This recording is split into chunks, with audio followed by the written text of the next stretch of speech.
स्वागत है आप सभी का मेरे इस YouTube channel Sajid academy of science में। और आज हम लोग शुरू करने जा रहे हैं क्लास 10th का सिलेबस, जिसका फर्स्ट लेसन है ग्रेविटेशन। तो जैसे कि आपको स्क्रीन पे दिखाई दे रहा है फर्स्ट लेसन ग्रेविटेशन। ये जो लेसन है ये जनरली बोर्ड के एग्जाम में 5 से लेके 7 मार्क्स तक आता है। इस साल का जो बोर्ड पेपर हुआ था मार्च 2020 का, उस एग्जाम में ये वाला लेसन 5 मार्क्स के लिए पूछा गया था। तो ये टेंटेटिव जो है 5 से लेके 7 मार्क्स तक एग्जाम में पूछा जाता है। ठीक है, तो देखिए चालू करते हैं हम लोग ये ग्रेविटेशन लेसन। तो ग्रेविटेशन जो वर्ड है इस लेसन में हम लोग पढ़ने वाले क्या है कि एग्जैक्टली ग्रेविटेशन होता क्या है, उसके लॉज कौन कौन से होते हैं, फोर्स एंड मोशन क्या होता है, ये सब चीजें हम लोग इस लेसन में पढ़ने वाले हैं। ठीक है, तो देखिए सबसे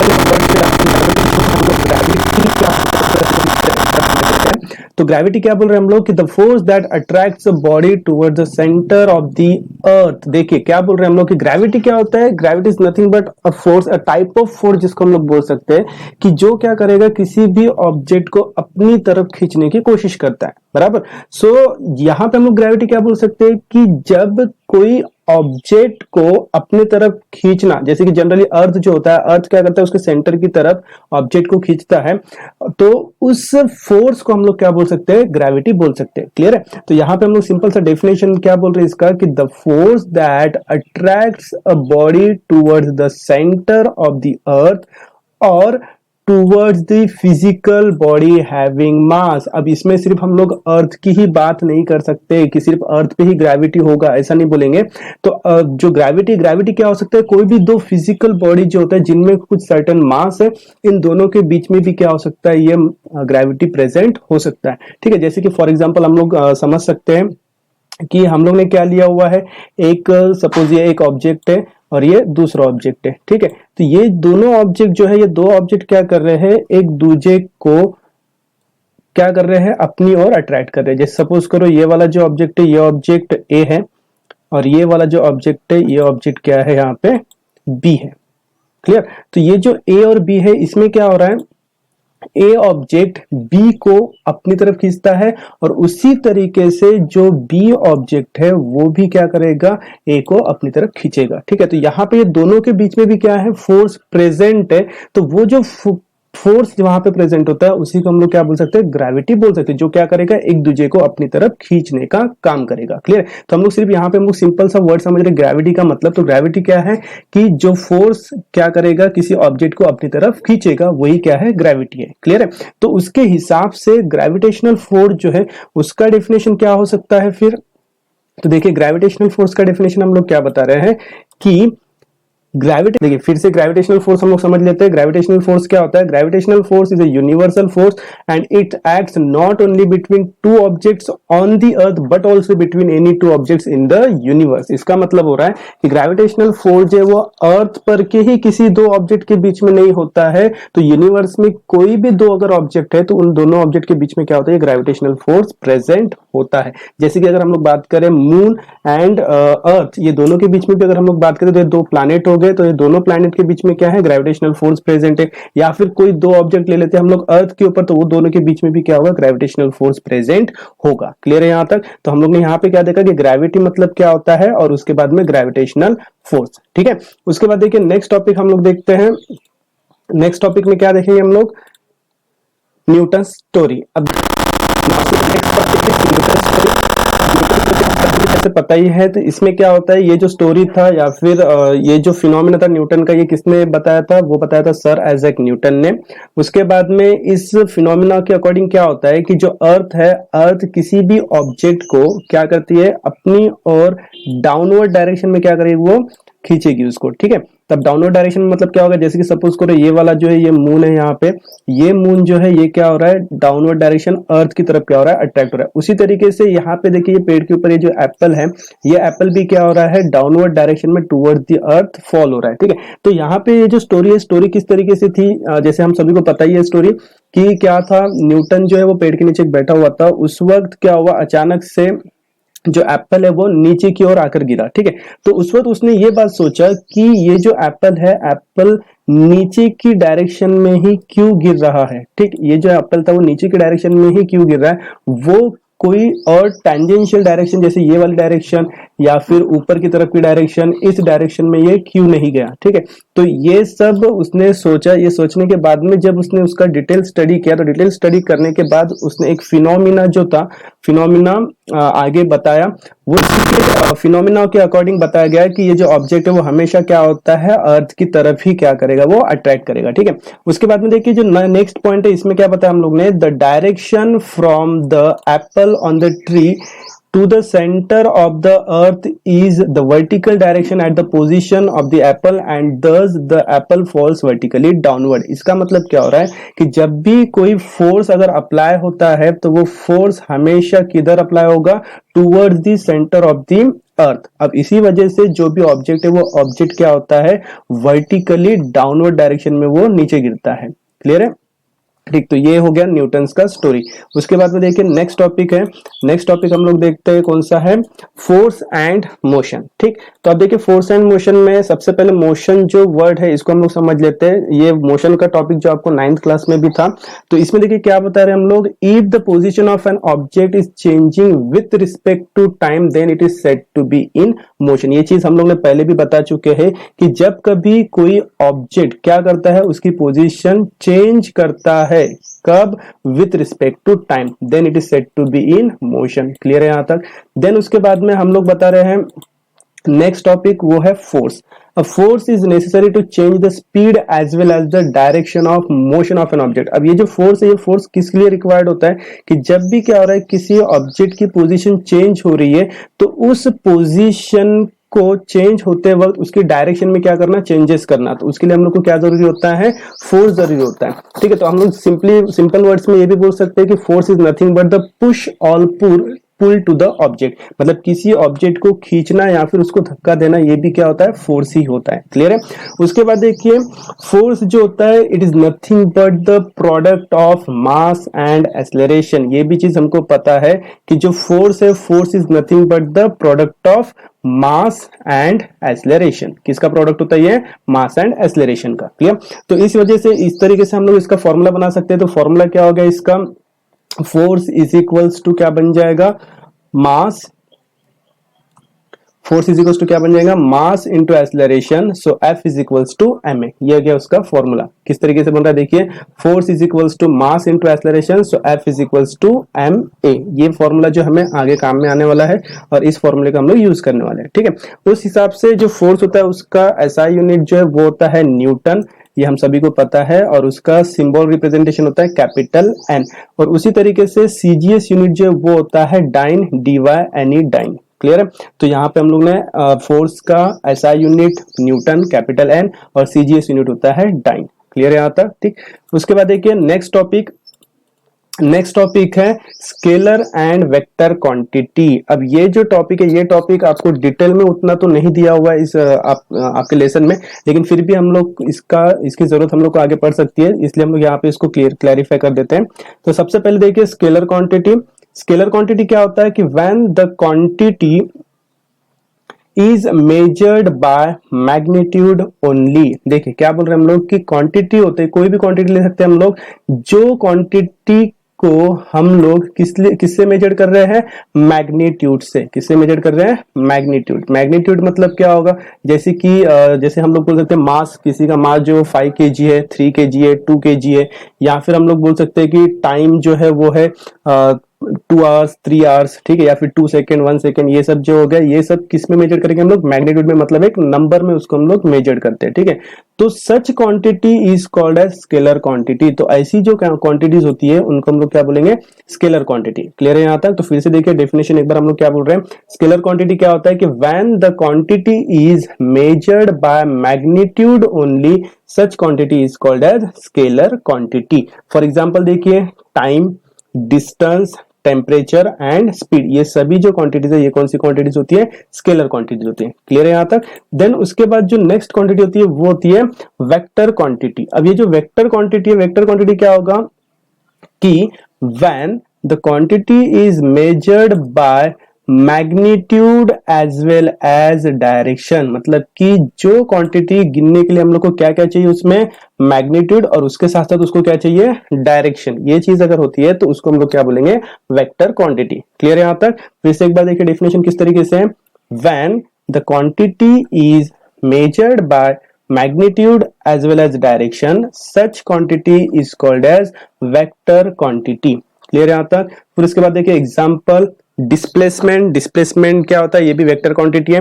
तो ये जो डिस्प्लेसमेंट एंड डिस्टेंस जो है, इसका डेफिनेशन हम लोग ने 9th क्लास में पढ़ा हुआ है ऑलरेडी। तो यहाँ पे हम लोग डिस्प्लेसमेंट को ही क्या बोल सकते हैं, distance with direction. Displacement is nothing but the distance with direction. तो ये क्या हो गया, वेक्टर क्वांटिटी हो गया।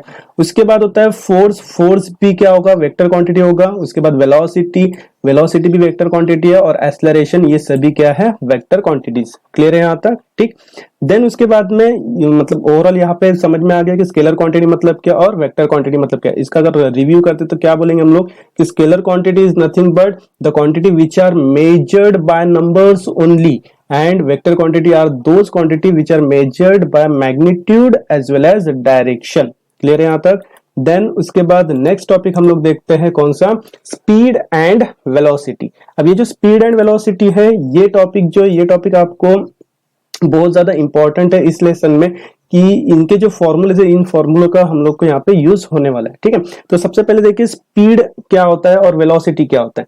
तो स्पीड का डेफिनेशन हम लोग ने यहाँ पे लिखा हुआ है। क्या है स्पीड का डेफिनेशन? तो स्पीड मतलब क्या होगा, the rate of change of distance with respect to time. क्या बोल रहे हैं हम लोग स्पीड को, the rate of change of distance with respect to time is called as speed. अब इसको कैसे बोल सकते हैं हम लोग, कि जैसे कि मान के चलो क्या हो रहा है कि एक कोई ऑब्जेक्ट है, सपोज करो यहाँ पे हम लोग ने क्या ले लिया, एक ऑब्जेक्ट ले लिया। ये ऑब्जेक्ट है, इसका सपोज ये ऑब्जेक्ट क्या कर रहा है, यहां से लेकर क्या हो रहा है, इधर के डायरेक्शन में यहां तक पहुंच रहा है। क्लियर है? यहां तक, यहां पे पहुंच गया। अब यहां से निकल के वो कहां पहुंच रहा है, इस पोजीशन पे, बी पोजीशन पे पहुंच रहा है।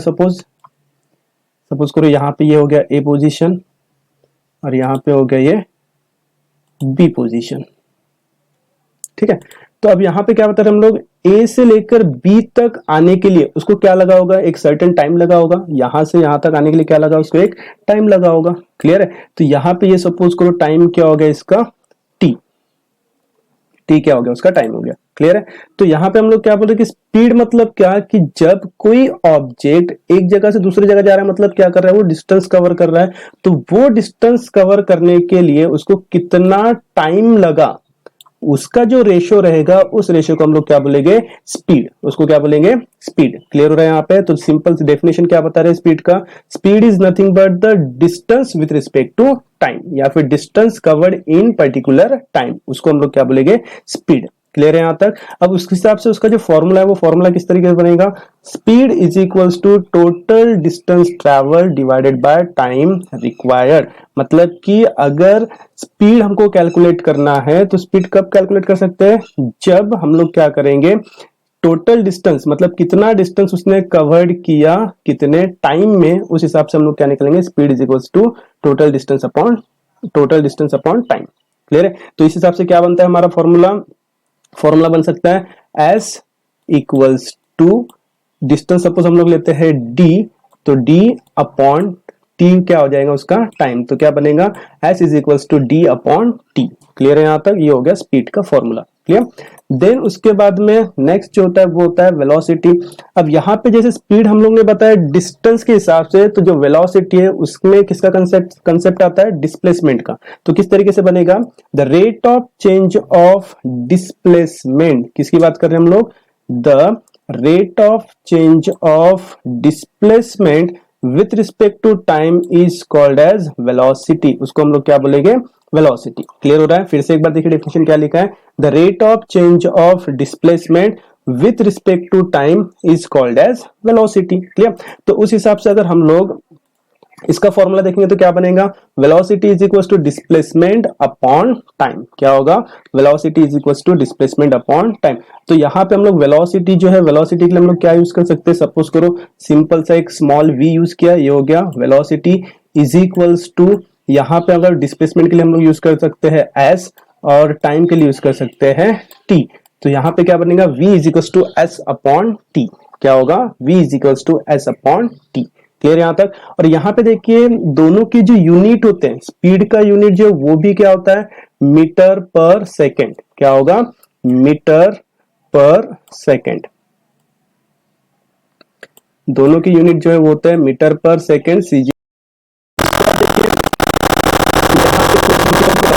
इंपॉर्टेंट पॉइंट जो है related to speed and velocity यहाँ पे देख लेते हैं हम लोग। तो इसके जो इंपॉर्टेंट पॉइंट्स है वो अगर यहाँ पे नहीं दिख रहे होंगे तो हम लोग इसको थोड़ा सा जूम कर लेते हैं। तो देखिए क्या दिया हुआ है। सबसे पहला पॉइंट है इसका, the units of speed and velocity are the same. अभी हम लोग ने बताया था कि दोनों के जो यूनिट होते हैं वो कैसे होते हैं, सेम होते हैं। In the SI system the unit is metre per second. तो इसका जो एसआई यूनिट है वो क्या है मीटर पर सेकेंड है। उसके साथ साथ in while in CGS system it is centimetre पर सेकंड। और उसी में अगर हम लोग सीजीएस सिस्टम लेते हैं तो वो हो जाएगा सेंटीमीटर पर सेकंड। सेकंड इंपॉर्टेंट पॉइंट देखिए क्या है, speed is related to distance while velocity is related to displacement. अब ये जो इंपॉर्टेंट पॉइंट है यहाँ पे कि स्पीड जो वो हमेशा डिपेंड करेगा डिस्टेंस पे, वेयर एज वेलोसिटी जो है वो डिपेंड करेगा डिस्प्लेसमेंट पे। और डिस्प्लेसमेंट मतलब भी क्या होता है कि डिस्टेंस विथ डायरेक्शन, जो वेक्टर क्वांटिटी है। क्लियर। उसके बाद देखिए थर्ड पॉइंट में हम लोग क्या बता रहे हैं कि if the motion is along a straight line the values of speed and velocity are the same. मतलब क्या हो रहा है कि अगर सपोज करो एक व्हीकल है, सपोज करो एक बाइक है, वो बाइक क्या हो रहा है एक स्ट्रेट लाइन में सीधे डायरेक्शन में जा रहा है। ठीक है, तो वो जो स्ट्रेट लाइन में जाते वक्त उसका जो वेलोसिटी है और उसका जो स्पीड है ये दोनों क्या हो जाएगा सेम हो जाएगा। ठीक है, कब होगा जब वो सिर्फ एक स्ट्रेट डायरेक्शन में रहेगा तभी। अगर स्ट्रेट लाइन में वो उसका क्या होता है मूवमेंट होता है, उसका अगर मोशन होता है तो उसी वक्त क्या होगा स्पीड और वेलोसिटी सेम होगा। अदरवाइज वो क्या होता है अलग होता है, डिफरेंट होता है। क्लियर है यहां तक। उसके बाद देखो velocity is the displacement that occurs in unit time. बताया था हम लोगों ने डेफिनेशन कि वेलोसिटी मतलब क्या होगा डिस्प्लेसमेंट क्या हो रहा है एक पर्टिकुलर टाइम में चेंज हो रहा है। क्लियर। तो मतलब डिस्प्लेसमेंट अपॉन टाइम यही क्या होता है वेलोसिटी होता है। क्लियर है यहां तक। तो ये कौन सा हो गया, ये हो गए कुछ इंपॉर्टेंट पॉइंट्स इसके। उसके बाद देखिए नेक्स्ट टॉपिक हम लोग देखते हैं।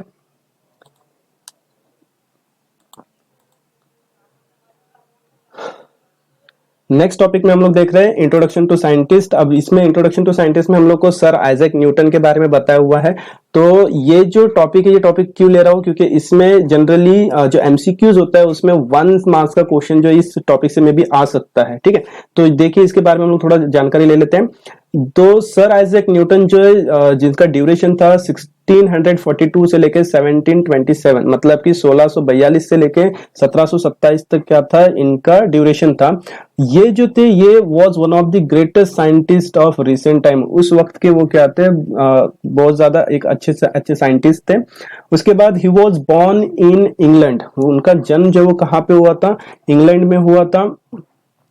ही gave his laws of motion. तो ये यहाँ पे देखिए ये टॉपिक इंपॉर्टेंट, ये पॉइंट इंपॉर्टेंट है कि उन्होंने उनके जो लॉज ऑफ मोशन है और जो इक्वेशन ऑफ मोशन की थ्योरी जो थी या फिर थ्योरी ऑफ ग्रेविटी जो था वो एक बुक में लिखा था, जिस बुक का नाम था प्रिंसिपिया। क्या था उस बुक का नाम, प्रिंसिपिया। ठीक है, तो यहाँ पे ये नाम याद रखने की जरूरत है आप लोग को कि कौन से बुक में सर आइजैक न्यूटन ने उनके लॉज के बारे में या फिर उनके जो इक्वेशन ऑफ मोशन थे, थ्योरी ऑफ ग्रेविटी था, उनको लिखा गया था। तो कौन सी बुक थी वो, प्रिंसिपिया। क्लियर है यहाँ तक। ठीक है, उसके साथ साथ उन्होंने क्या किया था कि जो जब इनकी बुक लिखने की थी तब क्या हुआ था, केपलर ने प्लैनेटरी मोशन के जो लॉज थे, 3 लॉज जो थे केपलर्स के, जो कि बहुत ज्यादा फेमस लॉज थे। तो ये तीनों जो लॉज थे वो लॉज कब लिखे गए थे, बिफोर दिस प्रिंसिपिया, मतलब प्रिंसिपिया बुक को लिखने से पहले। क्लियर है। उसके बाद देखिए the reason why planets move in the way described by Kepler's laws was not known. मतलब कि उस हम लोग देखो क्या बता रहे हैं कि ये जो न्यूटन जो था, सर आइजैक न्यूटन जो था, उसने एक बुक लिखा था प्रिंसिपिया, जो कि बहुत ज्यादा इंपॉर्टेंट वर्ड है ये प्रिंसिपिया। उसके बाद उसके साथ में जो केपलस था, केपलस के जो लॉज ऑफ मोशन थे, तो वो लॉज ऑफ मोशन के बाद में ये बुक लिखा गया था। इस वजह से जो केपलस ने कुछ रीजन नहीं बताया था कि क्यों प्लैनेट्स वो पर्टिकुलर मोशन में रिवॉल्व होते हैं या फिर पर्टिकुलरली उसका मोशन होता है, तो क्यों होता है वो उसका रीजन उसने नहीं बताया था। उसके बाद में न्यूटन्स ने केपलस के जितने भी लॉज थे उसको क्या किया था, मैथमेटिकली डिराइव्ड किया था। क्लियर है यहाँ तक? तो ये हो गया इंट्रोडक्शन टू साइंटिस्ट। उसके बाद देखिए नेक्स्ट टॉपिक हम लोग पढ़ रहे हैं circular motion and centripetal force. तो यहाँ पे ये जो टॉपिक है ये बहुत ज्यादा इंपॉर्टेंट टॉपिक है, इसके ऊपर भी जनरली 2 मार्क्स का क्वेश्चन पूछा जाता है। क्लियर? तो सबसे पहले देखिए सर्कुलर मोशन क्या होता है।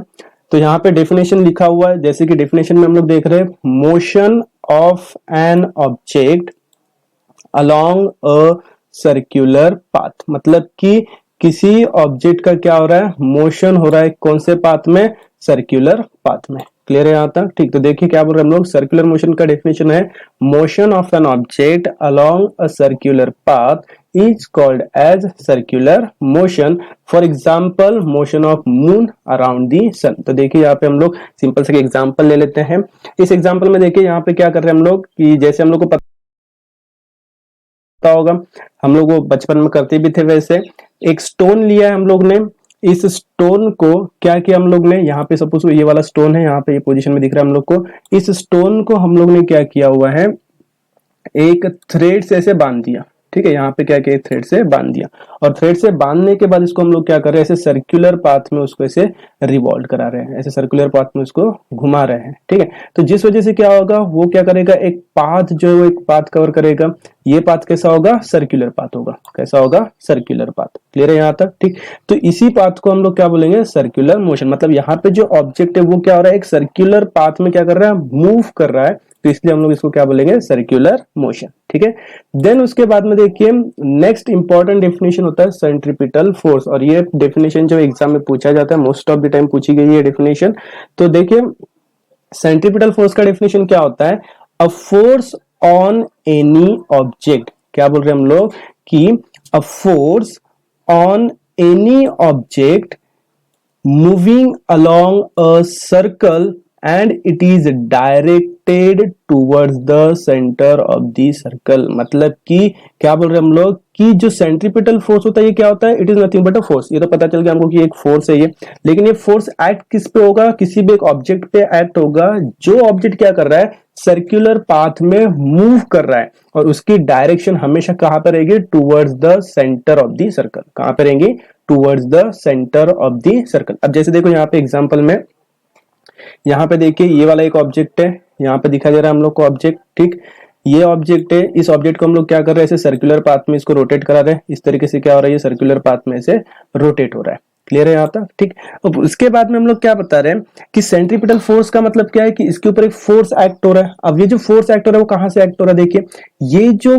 पोजीशन है यहाँ पे हम लोग ने क्या किया हुआ है, इस ऑब्जेक्ट को थ्रेड से अटैच किया हुआ है। बराबर, इस ऑब्जेक्ट को क्या किया, थ्रेड से अटैच किया हुआ है। तो ये जो थ्रेड है, अगर ये थ्रेड ना होता तो क्या होता, ये जो ऑब्जेक्ट है, एक ऑब्जेक्ट क्या हो जाता, सपोज करो यहाँ पे अगर ये कर रहे तो ये इस डायरेक्शन में निकल जाता, अगर यहाँ पे करे तो इस डायरेक्शन में निकल जाता। बराबर, लेकिन ये क्या हो रहा है, ये ईच एंड एवरी पॉइंट पे क्या कर रहा है, वो मूव हो रहा है। तो मूव किस वजह से हो रहा है, फोर्स की वजह से। किस वजह से, फोर्स की वजह से। और वो जो फोर्स है वो फोर्स किधर एक्ट हो रहा है, टूवर्ड्स दी सेंटर। कहां पे एक्ट हो रहा है, टूवर्ड्स दी सेंटर। जैसे यहाँ पे इस पोजीशन से भी टूवर्ड द सेंटर, इस पोजीशन से भी टूवर्ड द सेंटर, इस पोजीशन से भी क्या हो रहा है, टूवर्ड द सेंटर एक्ट हो रहा है, यहाँ से भी टूवर्ड द सेंटर एक्ट हो रहा है, यहाँ से भी क्या हो रहा है, वो टूवर्ड द सेंटर एक्ट हो रहा है। क्लियर है? तो यहाँ पे centripetal force is nothing but the force which is act on any object which revolved in circular motion। Clear है? या फिर कोई एक ऑब्जेक्ट जो क्या हो रहा है, सर्कुलर पाथ में रिवॉल्व हो रहा है, तो उसको उस पाथ में रिवॉल्व करते रहने के लिए क्या जरूरी है, सेंट्रीपिटल फोर्स जरूरी है। और ये सेंट्रीपिटल फोर्स हमेशा किधर एक्ट करेगा, टूवर्ड्स दी सेंटर एक्ट करेगा। क्लियर है? तो उसको क्या बोला जाएगा, सेंट्रीपिटल फोर्स। क्लियर है यहाँ तक? अब उसके बाद देखो यहाँ पे जो वर्ड यूज हुआ है सेंट्रीपिटल, उसका एग्जैक्टली मीनिंग क्या होता है, वो होता है सेंटर सीकिंग। सेंटर सीकिंग का मतलब क्या है, जो क्या हो रहा है, टूवर्ड दी सेंटर जा रहा है। क्लियर है यहाँ तक? वो क्या होता है, टूवर्ड दी सेंटर। ठीक है, तो यहाँ पे हम लोग क्या बता रहे हैं, circular motion and centripetal force.